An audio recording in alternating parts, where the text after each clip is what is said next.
ಅಭ್ಯಾಸ 26.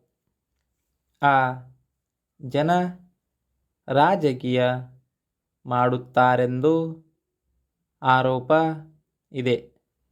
ನಮ್ಮ ರಕ್ಷಣೆ ಯಾರು ಮಾಡುತ್ತಾರೆ? ಜಿಲ್ಲಾ ಅಧಿಕಾರಿ. ಆರೋಗ್ಯ ಇನ್ನೂ ಉತ್ತಮ ಆಗಿಲ್ಲ.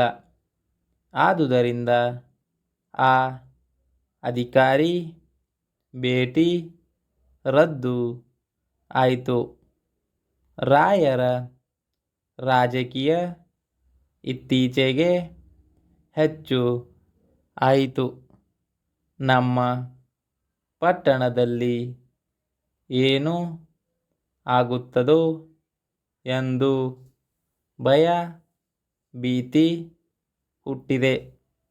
ಜಾಗ್ರತೆ ರಕ್ಷಣೆ ಏರ್ಪಾಡು ಮಾಡಿ. ರಾಹು ಕೇತು ನುಂಗಿದ ರೀತಿ ಜನರ ಆಸ್ತಿ ಹೊಡೆದು ಹಾಕುತ್ತಿದ್ದಾರೆ. ಆ ಜನಕ್ಕೆ ಕೂಡಲೇ ಕಾನೂನಿನ ರಕ್ಷಣೆ ಕೊಡಿ. ಸ್ಟಾಪ್.